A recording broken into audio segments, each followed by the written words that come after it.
Безвремениот Истанбул на Босфорот.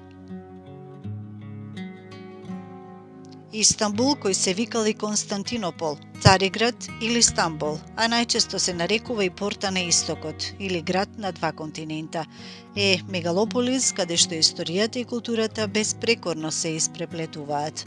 Овој град е ризница на историски и архитектонски чуда, кои го издржале тестот на времето. Во оваа репортажа ќе ве однесеме на патување за да ги истражите некои од најпознатите туристички атракции во Истанбул, од кои секоја нуди уникатен поглед во богатата повеќе милениумска историја на градот. Аја Софија. Нашето патување започнува со величенствената црква и џамија, Аја Софија, споменик кој сведочи за последните 1500 години од историјата на овој град, од времето кога го носел името Константинопол. Првично изградена како христијанска црква во 6 век од византискиот цар Јустинијан I, а подоцна, по црковниот раскол, служела како царска православна црква во која скоро 1000 години се кронисувале византиските цареви, за по 1453 година да стане главна џамија на османлиските султани. Денес, оваа велелепна градба, Аја Софија, стои како најзнаменит споменик во градот на Босфорот, кој пречекува милиони посетители од целиот свет, со огромната купола, која и денеска е најголема во светот, сложените мозаици кои што сведочат за уметничкиот престиж на Византија во раниот среден век и импресивната архитектура, Аја Софија продолжува да ги плени срцата на сите кои што влегуваат во неа.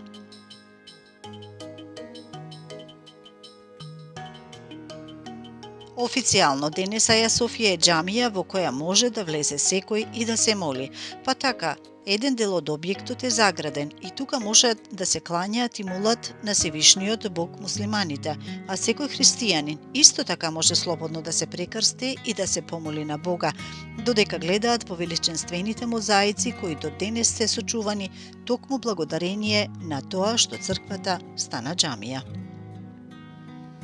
Имено во Аја Софија, црквата на божествената мудрост, кога станала џамија, биле премачкани со малтер мозаиците и фреските, што пак било еден вид на нивно конзервирање и начин да се сочуваат од самоуништување низ 500 години османлиска власт, па се до претварањето на црквата во музеј и нивното повторно откривање и конзервирање.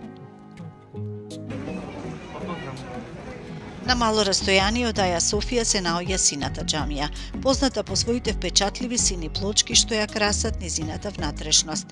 Изградена на почетокот на 17 век, таа до денеска е џамија, во која се случува активен верски живот и ги пречекува и побожните верници, но и љубителите, туристите од целиот свет кои што доаѓаат да се воскитуваат на ова архитектонско дело. 6 минариња на џамијата и прекрасно проектираниот двор се исто толку волшебно убави како и низината грандиозна внатрешност. Топкапи Сарај. Веднаш до Аја Софија е влезот на палатата Топкапи, некогашна резиденција на османлиските султани. Овој распространет комплекс го открива раскошот, но и моќта на едно од најголемите царства во историјата. Посетителите може да ги разгледуваат поставките на музејот во кој што е прикажан целиот раскош и моќ на Османлиската империја, разгледувајќи ги поставките со дијаманти и други скапоценности и накит, просториите во кои заседавала управата на царството, диванот, престолите за султаните кои што се менувале низ вековите, поставка со сочуваната облека од турските султани, како оваа колекција со церемонијалната облека на султанот Сулејман Величенствениот. Додека се движите низ просториите на Топкапи, низ прекрасните царски градини и балкони од кои што се пружа поглед на Босфорот и Златниот рог, од кој застанува здивот, ќе се почувствувате како да патувате низ времето и се враќате во минатото.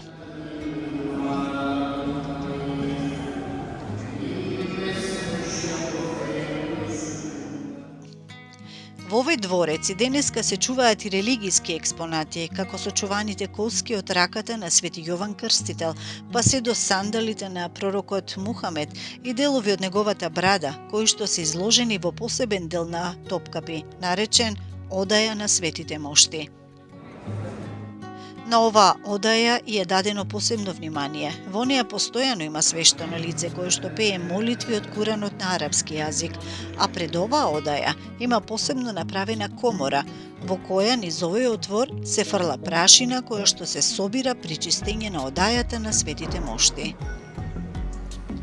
Незаобиколлив дел на Топкапи е харемот, каде на туристите им се нуди поглед во интимниот живот на османлиското царско семејство, почнувајќи од оваа просторија во која доаѓале девојките, до бањите и просториите во кои учеле да пишуваат, да свират на музички инструменти, да танцуваат.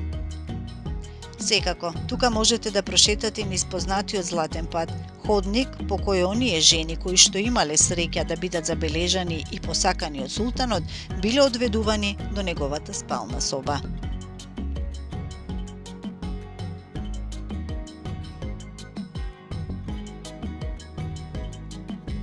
Палатата Долмабахче.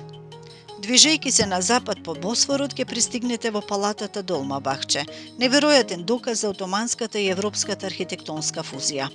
Ова раскошна палата служела како административен центар на Отоманската империја во текот на 19 век. Незината величинственост е зголемена со погледите на Босфор, големата церемонијална сала и раскошно украсените соби. Обиколка со водич низ палатата дава увид во елегантниот начин на животот на отоманските елити. Интересно е да напоменеме дека палатата блеска во бела фасада, додека харомот е со розева фасада.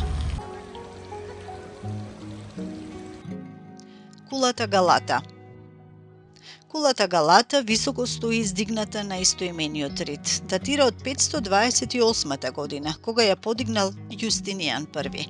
Од тогаш досега претрпела многу оштетувања од земјотреси и пожари, но секогаш била обновувана. Денеска е една од најпознатите туристички атракции, а од терасата на врвот се пружа неповторлив поглед на Истанбул. Додека шетате низ кулата, се запознавате со незината бурна историја, па така, тука се чуваат делови од синџирот со кој што се бранел Константинопол, со тоа што со него се затварал златниот рог и спречувал бродови да влегуваат во каналот, па се до вистината за првиот човек кој летал. Имено се работи за Ахмед Челеби. Во текот на 17 век тој се обидел да лета од кулата до Ускудар со крилја прикачени на рацете.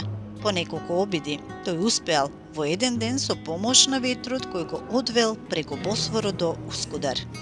Вселенската патриаршија. Во Истанбул е седиштето на Вселенската патриаршија, централната управа на православната црква во светот. Денес таа е сместена во дел од градот, каде претежно живее население од православна вероисповед и околу неа има повеќе православни цркви. Крстарење на Босфор. Да се види Истанбул од водите на Босфорот е посебно доживување, бидејќи во исто време се гледаат азиската и европската страна. Над вас ке се исправат грандиозните мостови кои што ги спојуваат Европа и Азија. На бреговите се издигаат модерните кули, се гледаат куќите во кои што се снимаат познатите турски серии, а можете да застанете и во Ускудар, дел од градот на азиска страна, каде има паркови, ресторани и шеталиште во кои што живаат жителите на Истанбул, далеку од гужвата во стариот дел на Истанбул. Авенијата Истиклал.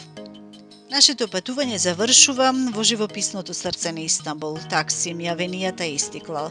Иако не е историски локалитет во традиционален смисол, овој дел има посебен шарм. Тоа е модерен центар на култура и забава, кој што нуди различни продавници, ресторани и кафулиња. Шетајќи по авенијата Истиклал, жива пешачка улица, каде што можете да уживате во шопинг, да уживате во локалните деликатеси и да се потопите во современата енергија на градот. Не пропуштете возење со историскиот црвен трамвај, што минува низ оваа раздвижена област. Атракциите на Истанбул од безвременската величинственост на Аја Софија до раздвижената енергија на улицата Истиклал нудат волшебен спој на историјата, културата и модерноста. Овие локалитети не се само туристички места, туку порти за подлабоко разбирање на богатото и разновидно наследство на градот. Додека ги истражувате овие места, ќе доживеете незаборавно патување низ вековите, правејќи го Истанбул дестинација како ни една друга.